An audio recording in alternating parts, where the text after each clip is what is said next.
I was out in my orchard, just enjoying a quiet morning, pulling weeds, checking on my trees, the usual. It's a piece of land I've taken care of for years, planted every tree myself, watered them through the dry months, and even put up a small fence. But then, out of nowhere, this woman I've never seen before walks up and starts yelling across the fence. She claims she's from the HOA and that the orchard I've been caring for. Yeah, according to her, it's * community property *. I honestly thought she was joking at first. She kept saying I had no right to be there and demanded I leave immediately. I tried explaining it was my land, that I had the paperwork to prove it, but she wasn't hearing any of it. Next thing I know, she's on the phone, calling the cops. I stood there, not knowing whether to laugh or get angry. It's not every day someone tries to take your own land from under you, let alone with that much confidence. The craziest part, when the police showed up, she really thought they'd drag me off my own property. But here's the thing, what happened next completely flipped the situation on its head. You won't believe who ended up in trouble. So the cops pull up, lights flashing and everything, and I'm just standing there with dirt on my gloves and a hose in my hand. The officer steps out and walks over, looking kind of unsure, like even he wasn't expecting the call to be about a guy watering fruit trees.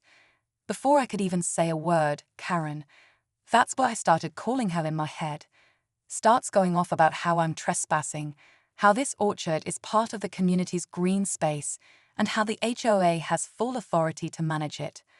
Now, here's where it got strange. She had a clipboard, like an actual clipboard, with a bunch of printed pages, maps, and what she claimed were HOA boundary lines. She kept pointing at one spot, insisting it proved the land was public, but I knew better. I bought this lot years ago, and I've been paying taxes on it ever since. Still, I didn't want to escalate anything. I told the officer I had the deed inside and could show him. But before we could even go inside, Karen started snapping photos of everything, my trees, my shed, even my dog. She said it was evidence for the HOA board. That's when I started to wonder, was this just a misunderstanding, or was something bigger going on behind the scenes? The officer looked between us, clearly caught in the middle. He asked me to stay calm while he reviewed the documents. Karen was hovering the whole time, practically breathing down his neck, trying to point out violations that didn't even make sense, like accusing me of building an unauthorized structure when she was just talking about my tool shed. I could tell she wasn't just confused, she was on some sort of mission. While I went inside to grab the deed and property lines, my neighbor Joe came walking over. He's lived next to me for over a decade and knows exactly what I've done with the orchard. He told the officer straight up, this land belongs to him. The HOA didn't even exist when he bought it. But Karen? She wasn't hearing it. She kept bringing up new rules, claiming there'd been a recent vote to reclaim green spaces. Problem is, I never got a notice. No mail, no meetings, nothing. That's when something clicked. A few weeks earlier, I saw a few HOA board members walking around the edge of my lot, measuring things, taking notes. I didn't think much of it at the time. But now, with Karen showing up and acting like she owns the place, I started to think, was this a setup? Was the HOA trying to take the orchard for themselves? The officer took my deed and went back to his patrol car to compare it with whatever documents Karen had handed him. Meanwhile, she was pacing up and down the edge of my orchard, talking loudly on her phone, probably to another HOA board member, acting like the land was already hers. She even told someone, we'll just fence it off tomorrow if he won't cooperate. That's when it really hit me. This wasn't just some neighborly concern. They were trying to take my land right out from under me. More neighbors started gathering by the street, watching it all go down. A few of them whispered to me that the HOA had been getting pushy lately, red tagging garden beds, threatening fines for small things. I wasn't the first person they targeted, but apparently I was the first one standing in their way. One neighbor said the board was eyeing my orchard as a potential community garden project. Sounds innocent, right? But it wasn't their property to plan anything on. Tension was high. Karen was now demanding the officer issue a citation, claiming I was obstructing community development. I stood there, heart racing, trying not to lose my cool. The officer finally stepped out of the car, papers in hand, and looked at both of us. He had a serious look on his face, one that said this was about to come to a head. The officer glanced down at the papers in his hand, then back up at me. He asked, "Did you say you bought this land in 2014? I nodded. "Because according to this," he said, tapping the document Karen gave him, "there's a boundary adjustment filed in 2016, and your orchard isn't fully on your original lot anymore." My stomach dropped. Karen smirked like she'd just won the lottery. "Told you. That land was redesignated by the HOA after the new survey. It's common space now." I couldn't believe what I was hearing. I'd never been informed about any boundary change. No letters, no hearings, nothing. I asked to see the document she had, and when I looked at it, something felt off. It wasn't from the county office. It was just a printed map with an HOA logo and some hand-drawn lines. That's when I realized this wasn't an official document. It was a board-approved diagram, not a legal boundary record. I told the officer, and to his credit, he seemed skeptical too. He said he'd need to verify everything with the city records office before making any kind of decision. But then Karen dropped another bomb. "Fine, if you won't do anything, we'll escalate this to the HOA legal team. And just so you know, we've already filed a claim against your property taxes." My heart was pounding. That's when I knew this wasn't just about land anymore.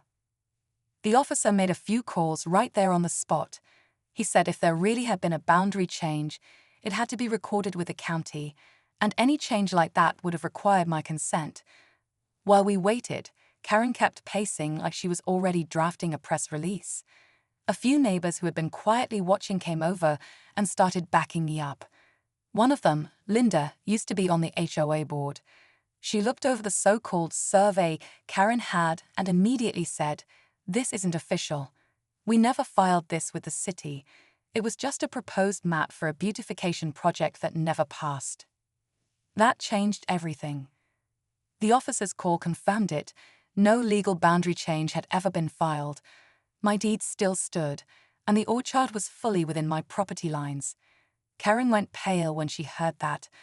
The officer told her if she continued trying to interfere, she could be the one facing legal trouble. And just like that, the power shifted. She mumbled something about miscommunication and started backing off fast. But right when I thought it was over, the twist hit. Linda quietly pulled me aside and said, "You should check your mailbox. Some board members were trying to push a sale of that land without telling you, said you were hardly ever out there." I was stunned. So the orchard wasn't just under threat from Karen.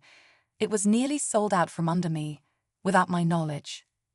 Continue from where the climax left off and write 200 words wrapping up the story. This part should provide a satisfying resolution, answer any remaining questions, and conclude subplots. Leave the audience with key takeaways or reflections, making the ending memorable and engaging. Naturally, include keywords to keep the SEO optimization strong. End the story now in natural way. Also, do not make any headings. Only write story in paragraphs. Also, keep the wording simple and natural tone. Also, make the script human-centric and don't give feel of AI-generated. Also, don't create violated content which can affect YouTube policy. The officer's call confirmed it. No legal boundary change had ever been filed. My deed still stood, and the orchard was fully within my property lines. Karen went pale when she heard that. The officer told her if she continued trying to interfere, she could be the one facing legal trouble. And just like that, the power shifted. She mumbled something about miscommunication and started backing off fast. But right when I thought it was over, the twist hit. Linda quietly pulled me aside and said, "You should check your mailbox. Some board members were trying to push a sale of that land without telling you, said you were hardly ever out there." I was stunned. So the orchard wasn't just under threat from Karen. It was nearly sold out from under me, without my knowledge.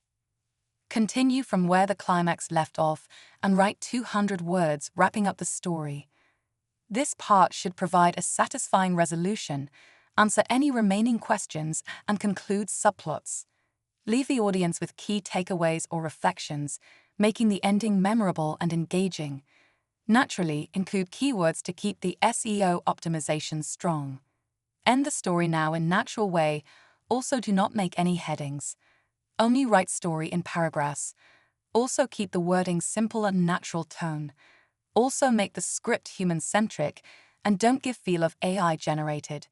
Also, don't create violated content which can affect YouTube policy.